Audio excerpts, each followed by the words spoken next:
विश्वास कर सकते हैं, दुनिया में ऐसे भी लोग हैं जिनकी कहानियां आज भी रहस्य बनी हुई है।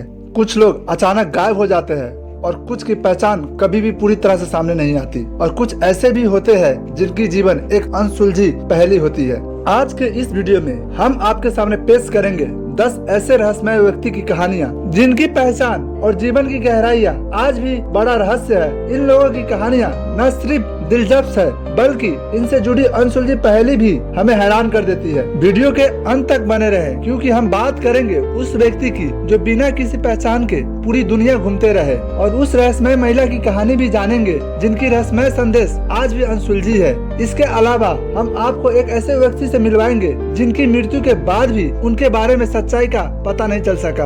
अगर आप भी रहस्य कहानी से प्यार करते हैं और हर रहस्य को जानने के लिए उत्सुक रहते हैं तो हमारे चैनल को सब्सक्राइब करें और बेल आइकन को भी दबाएं ताकि आप कोई भी अपडेट मिस ना करें। तो चलिए बिना किसी देरी के इन 10 रहस्यमय व्यक्तियों की कहानी की खोजी में निकलते हैं। पहले नंबर पर हम बात करेंगे गुमनामी बाबा के बारे में। गुमनामी बाबा एक रहस्यमय और कंट्रोवर्शियल व्यक्ति थे। उनकी जीवन आज भी कई सवालों का जवाब ढूंढता है। वो भारत में प्रसिद्ध हुए और उनके बारे में कई किस्से और कहानियां प्रचलित है।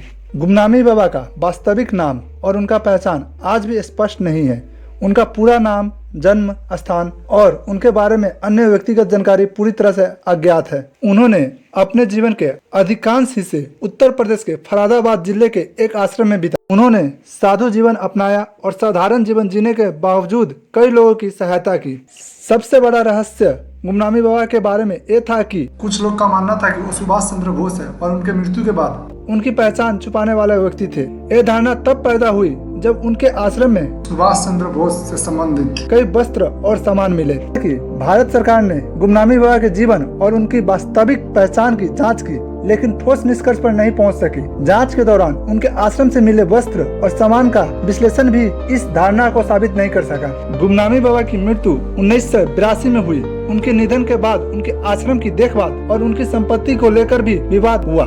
गुमनामी बाबा के रहस्यमय जीवन के बारे में तथ्य और जानकारियाँ आज भी रहस्यमय बनी हुई है। उनकी कहानियाँ एक रहस्यमयपूर्ण अध्याय की तरह है जो लोगों के मन में जिज्ञासा और उत्सुकता बनाए रखती है। हम दूसरे रहस्यमय व्यक्ति के बारे में बात करेंगे जो कि है बाबा बालकनाथ। बाबा बालकनाथ एक प्रमुख हिंदू संत है और रहस्यमय व्यक्ति है जिनकी पूजा विशेषकर हिमाचल प्रदेश और पंजाब में की जाती है। ये विशेष रूप से बच्चों और युवाओं के भक्तों के बीच लोकप्रिय है। बाबा बालकनाथ के जन्म और जीवन के बारे में बहुत कम जानकारी उपलब्ध है। उनके जीवन के बारे में प्रमाणिक ऐतिहासिक दस्तावेज नहीं है, जिससे उनकी वास्तविकता पहचान और जीवन पर विवाद होती है।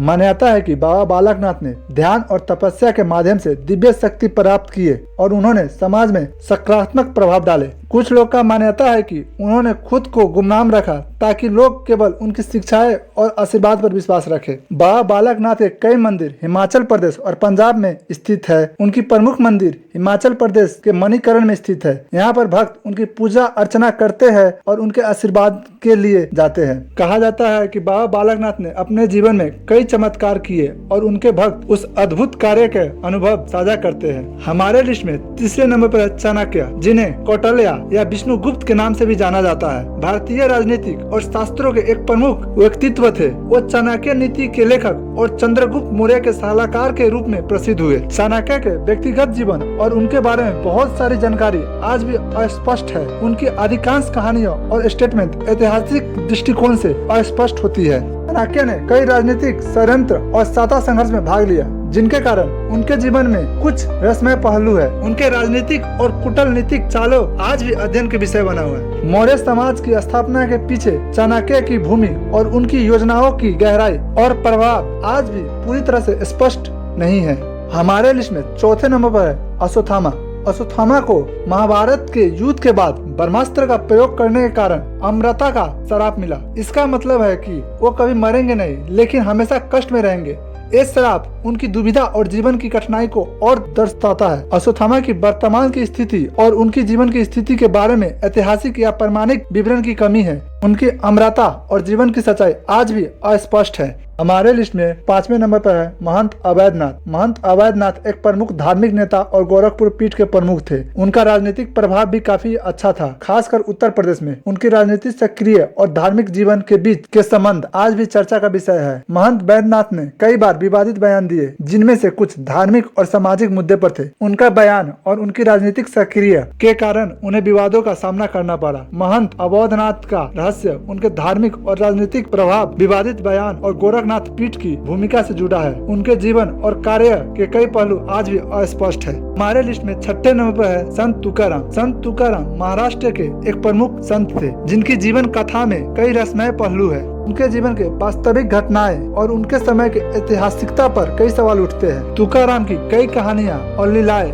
दिव्य शक्ति से जुड़ी है, जैसे उनकी भक्ति, उनकी शक्ति और उनकी चमत्कारी घटनाएं। ये उनकी व्यक्तित्व और उनकी भक्ति के रहस्यों को उजागर करती है। संत तुकाराम के बिना शरीर त्यागे स्वर्ग जाने का दावा उनके भक्त द्वारा किया जाता है। उनकी समाधि को लेकर कोई स्पष्ट ऐतिहासिक प्रमाण नहीं है। तुकाराम के बारे में ये मान्यता भक्तों की आस्था पर आधारित है, लेकिन इसका कोई ठोस ऐतिहासिक प्रमाण नहीं मिलता। इसमें 7वें नंबर पर है नाना साहेब। नाना साहेब 1857 की भारतीय फ्रीडम फाइटर के प्रमुख नेताओं में से एक थे। वो पेशावर बाजीराव के दूसरे पुत्र थे और नेहरू पैलेस के उत्तराधिकारी थे। उन्होंने ब्रिटिश शासक के खिलाफ एक महत्वपूर्ण भूमिका निभाई। नाना साहेब की जीवन और उनकी अंतिम स्थिति के बारे में कई रहस्यमय कहानियां हैं। उन्हें स्वतंत्रता समाग्रह के बाद शहादत का सामना करना पड़ा या वो गुमनामी में चले गए, इस पर ऐतिहासिक विवरण अस्पष्ट है। कुछ इतिहासकारों का मानना है कि नाना साहब ने ब्रिटिश अधिकारियों के सामने आत्मसमर्पण किया और बाद में उनकी मृत्यु हो गई, और अन्य मानते हैं कि वो विदेश भाग गए और उनकी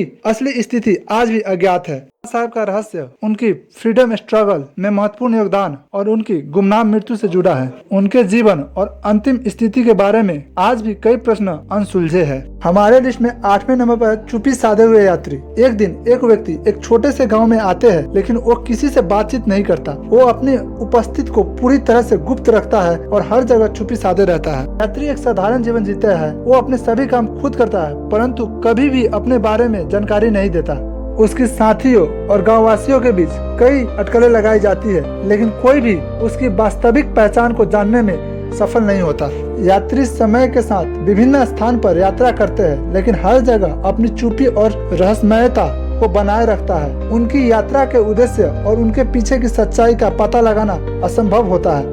एक दिन यात्री अचानक गायब हो जाती है और उसकी अनुपस्थिति के बाद उसके बारे में लोग और अधिक जिज्ञासु हो जाते हैं और उसकी वास्तविकता पहचान और यात्रा के उद्देश्य पर कई नए अटकलें लगाई जाती है। एक कथा मानव स्वभाव, रहस्य और जिज्ञासा की खोज की एक यूनिक छवि प्रस्तुत करती है। अब हम बात करेंगे उन व्यक्ति का जो जीते जी तो रहस्यमय रहे, पर उनके समाधि के बाद भी वो रहस्यमय बने रहे। जी हम बात कर रहे हैं संत कबीर की। संत कबीर एक महान संत और कवि अपने जीवन और शिक्षाओं के लिए प्रसिद्ध थे।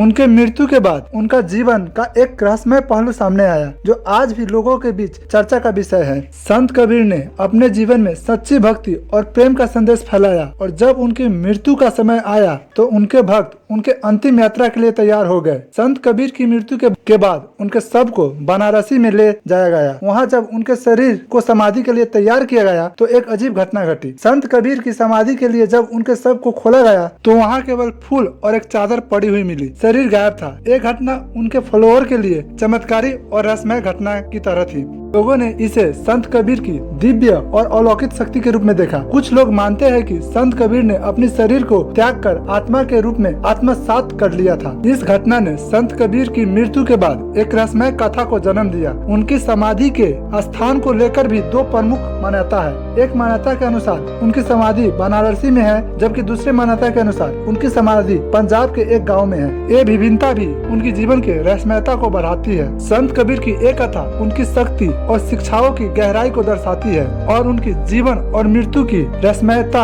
आज भी लोगों के मन में जिज्ञासा और प्रेरणा की स्रोत बनी हुई है। हमारे मिस्टीरियस पीपल के लिस्ट में 10वें नंबर पर वो शख्स है जिन्होंने एक बार कहा था, तुम मुझे खून दो मैं तुम्हें आजादी दूंगा।